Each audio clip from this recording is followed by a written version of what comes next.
காட்சி 1 அறிமுகம். மேடையில் பள்ளிச்சூழல்.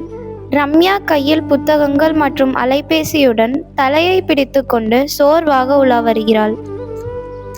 அப்பாடா, என்னால் முடியல. எப்போ பார்த்தாலும் எக்ஸாம்ஸ், மேக்ஸ், காம்படிஷன். கூகுளில் தேடினா எல்லா கேள்விக்கும் ஆன்சர் கிடைக்குது.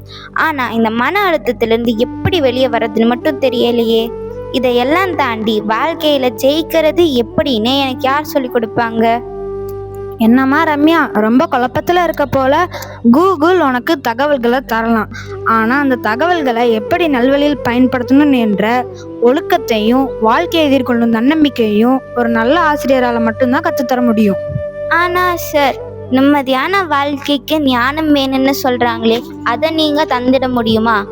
ரம்யா, ஆன்மீக முக்தியையும் ஆத்ம ஞானத்தையும் வழங்கும் உன்னத நிலை அடைந்தவர்களை நாம் குரு என்கிறோம். ஒரு பள்ளி ஆசிரியராகிய நான் உனக்கு குருவாக மாற முடியாது. ஆனால் அந்த உன்னதமான குருவை நீ அடையாளம் கண்டுகொள்ளும் பக்குவத்தையும் உலகியல் அறிவையும் ஒழுக்கத்தையும் உனக்குள் விதைக்கும் விதையாக நாங்கள் விளங்குகிறோம். இன்று குரு பூர்ணிமா. வெறும் 32 வருடங்களில் உலகில் வாழ்ந்து உலகத்துக்கே ஜகத்குருவாக விளங்கிய ஆதிசங்கரோட வாழ்க்கையையும் அவரது குருமார்களை எப்படி மதித்தார் என்பதையும் நீ தெரிஞ்சுக்கிட்டா கல்வியோட உண்மையான அர்த்தமும் உனக்கு வழிகாட்டும். ஆசிரியர்களின் முக்கியத்துவமும் உனக்கு புரியும். பார். கேரளாவின் காலடி கிராமம். சிறுவன் சங்கரன் குருகுல வழக்கப்படி பிக்ஷை கேட்டு ஓர் ஏழை மூதாட்டியின் வீட்டு வாசலில் நிற்கிறான். பவதி பிக்ஷாந்தேஹி. அம்மா, பிக்ஷை போடுங்கள். ஒரு ஏழை மூதாட்டி நடுக்கத்துடன் வெளியே வருகிறாள். தன் வறுமையால் சங்கரனுக்கு தர ஒரு காய்ந்த நெல்லிக்கனியை தவிர வேறு எதுவுமே இல்லையே என்று வருந்துகிறாள். குழந்தாய், வறுமையால் வாடும் ஏழை மூதாட்டி நான். இந்த வீட்டில் உனக்கு தர ஒரு காய்ந்த நெல்லிக்கனியை தவிர வேறு எதுவுமே இல்லையப்பா. மிட்கான்போடு இதை தெரிகிறேன், ஏற்றுக்கொள்ளப்பா. அம்மா, உங்களிடம் எதுவும் இல்லாவிட்டாலும் இருக்கும் இந்த ஒரு கனியையும் தந்து விட்டீர்களே. உங்கள் அன்பு என்னை நெகிழச் செய்கிறது. உங்கள் வறுமை இன்றுடன் முடியட்டும். சங்கரன் கண்களை மூடி லக்ஷ்மி தேவியை வேண்டி ஸ்தோத்திரம் பாடுகிறான். மேடையில் தங்க நெல்லிக்கனிகள் மழையாக பொழிகின்றன.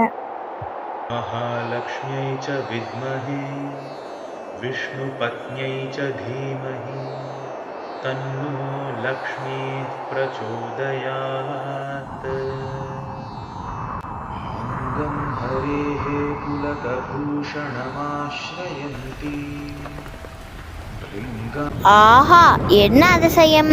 என் முற்றத்தில் தங்க நெல்லிக்கனிகள் மழையாக பொழிகிறதே. என் வறுமை நீங்கியது. நீ ஒரு சாதாரண குழந்தை இல்லை, நீ ஒரு தெய்வீக குழந்தையப்பா. தாய் ஆரியாம்பாளும் சங்கரனும் நதியில் நீராடி கொண்டிருக்கிறார்கள்.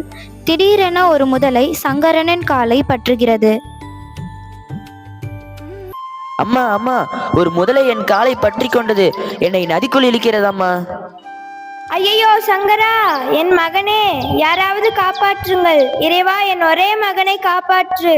அம்மா, நான் உலகை துறந்து சன்னியாசியாக மாற நீங்கள் அனுமதி கொடுத்தால் இந்த முதலை என்னை நிச்சயம் விட்டுவிடும். எனக்கு விடை கொடுங்கள் அம்மா. இறைவா, செய்வதறியாது தவிக்கிறேனே.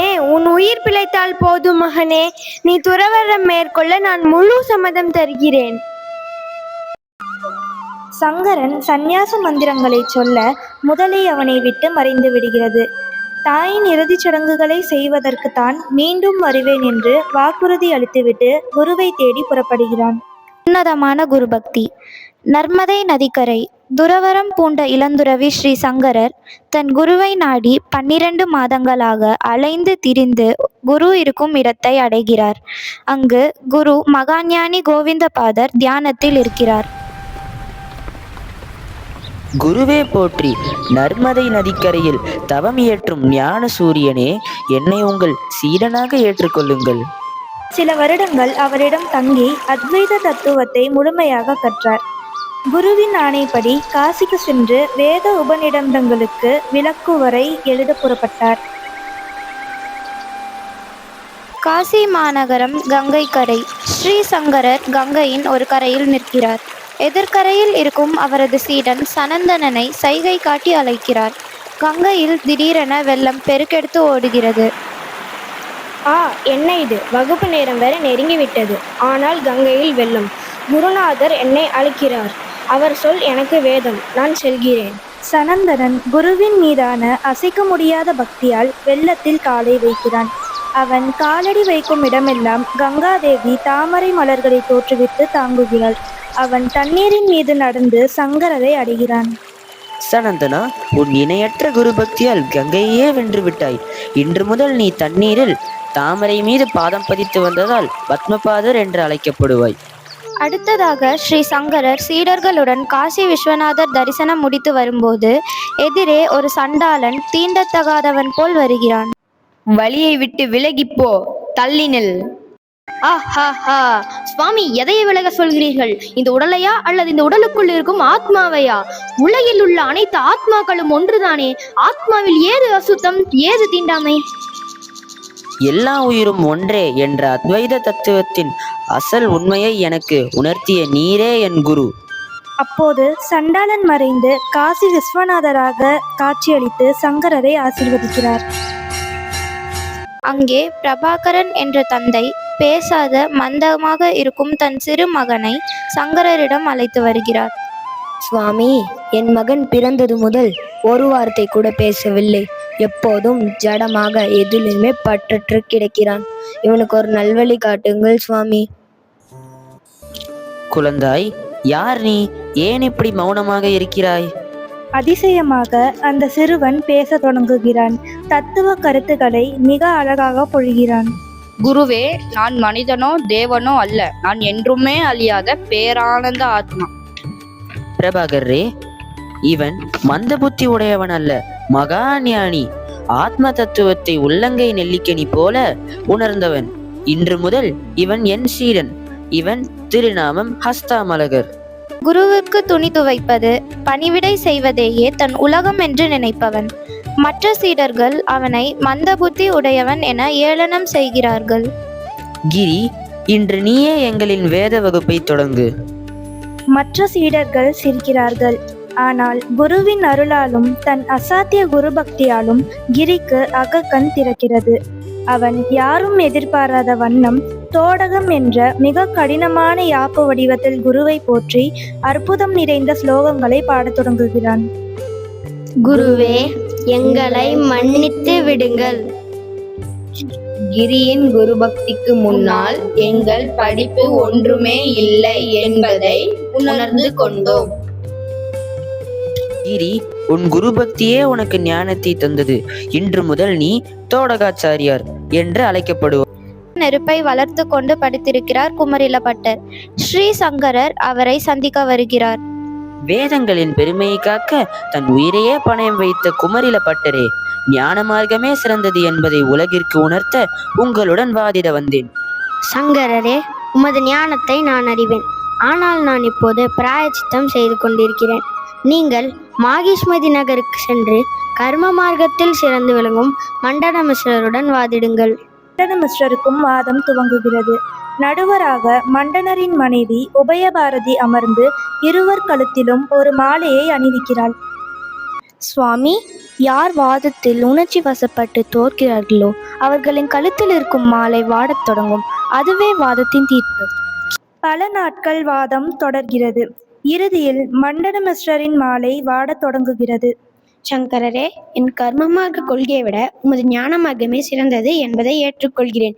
இன்று முதல் நான் உங்களின் சீடன். மண்டனரே, இன்று முதல் நீர் துறவரம் பூண்டு சுயஸ்வராச்சாரியார் என்ற திருநாமத்துடன் அத்வைதத்தை பரப்புவீராக. பாரத தேசத்தின் ஆன்மீக ஒருமைப்பாட்டை காக்கவும் அத்வைத தத்துவத்தை தலைமுறைகள் கடந்து கொண்டு சேர்க்கவும் இந்தியாவின் 4 திசைகளிலும் 4 பீடங்களை சங்கரர் நிறுவினார். அவருடைய 4 இணையற்ற சீடர்கள் அதன் முதல் பீடாதிபதிகளாக விளங்கினார்கள். தெற்கே சுரேஸ்வராச்சாரியார் தலைமையில் சிருங்கேரி மடம், துங்கபத்திரை நதிக்கரை. மேற்கே கைகளின் நெல்லிக்கனி போல் ஆத்மாவை உணர்ந்த ஹஸ்தாமலகர் தலைமையில் துவாரக மடம்.